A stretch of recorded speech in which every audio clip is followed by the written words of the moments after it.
Muito bem, vamos lá. Seguimos aqui ainda falando sobre o Bolsonaro.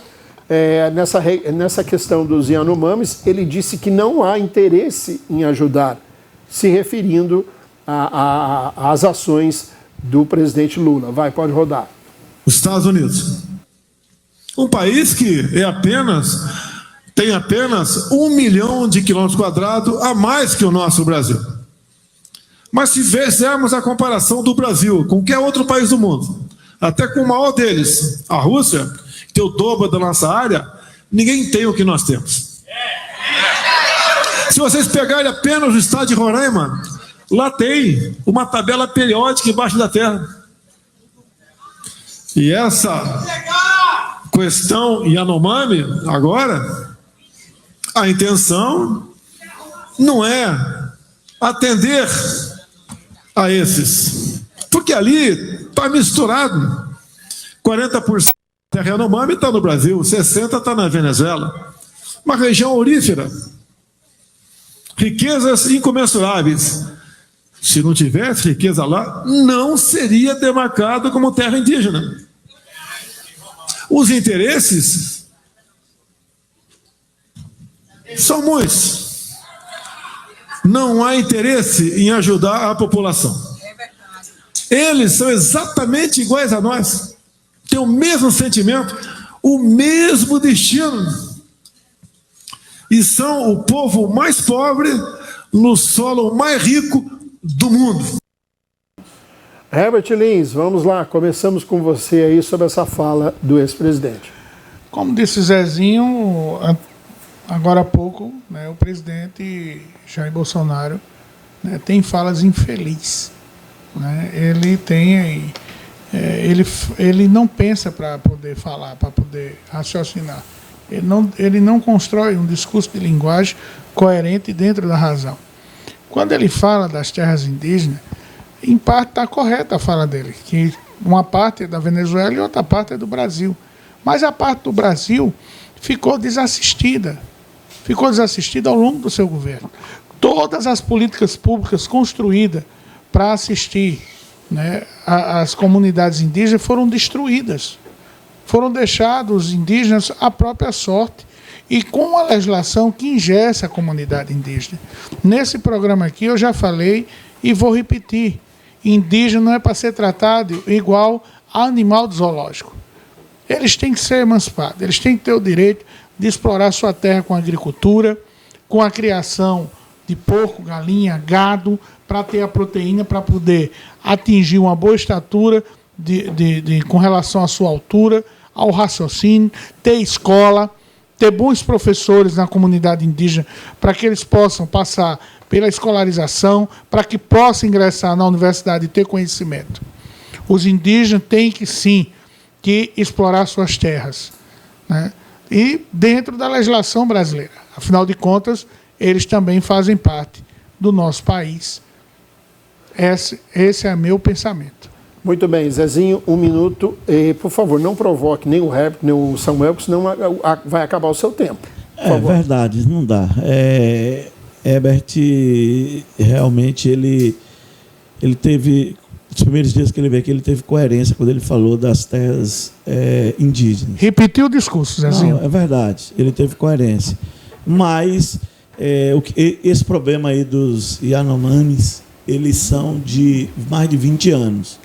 E agora veio, a área é muito grande e índios vão ali para a Venezuela, e o maior território é da Venezuela, e agora, depois usaram aquilo ali. Tudo bem que as imagens são fortes, existe, é um fato, agora nós temos que fazer o quê? É cuidar. Agora ninguém pode chegar agora a começar a genocida, isso não existe. Quando a pessoa fala de o que é um genocida, o que é um campo de concentração, ali não é um campo de concentração. Então, tudo isso aí que a gente tem que, nesse momento, o governo que está aí, agora tem que resolver o problema. Esquecer esse negócio de palanque e ficar discussão. A gente quer solução e menos fala. 1 minuto, Ricardo. Como bem disse o Bolsonaro, né, as áreas indígenas, elas têm uma riqueza descomunal. Riqueza em minério, ouro. Então, assim, por qual razão que eles não facilitam a extração e fazem com que aquele povo fiquem bem de situação.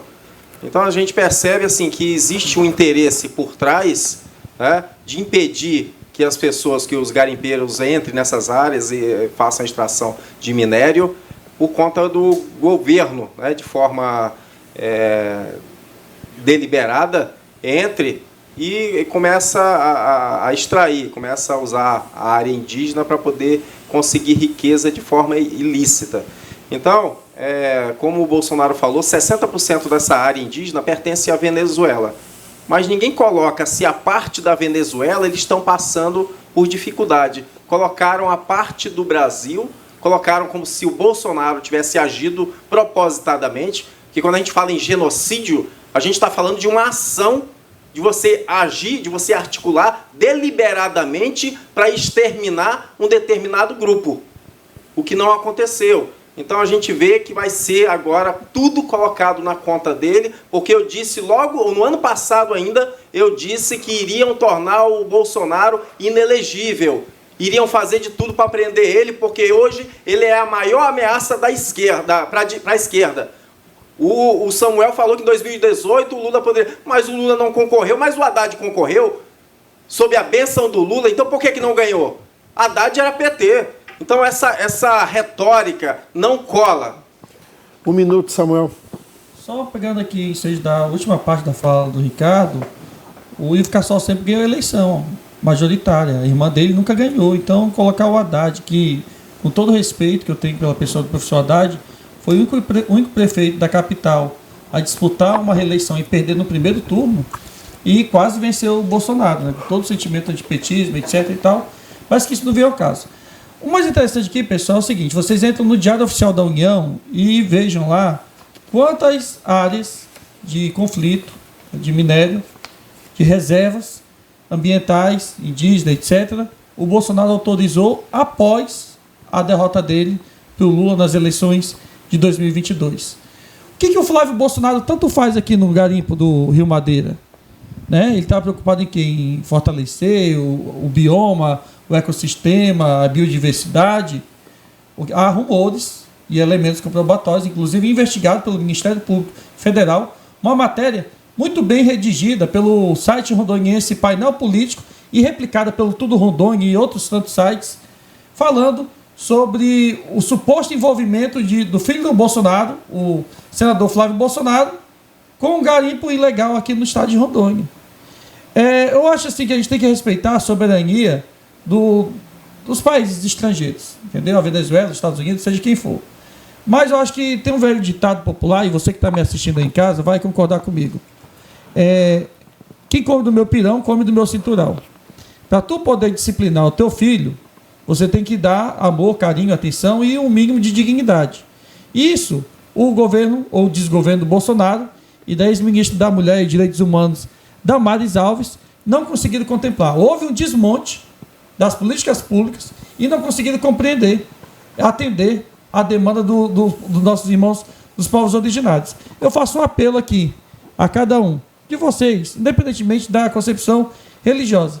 Rogamos a Deus para que o Bolsonaro tenha a oportunidade de ter o devido processo legal e se defender das inúmeras acusações que param contra o mesmo.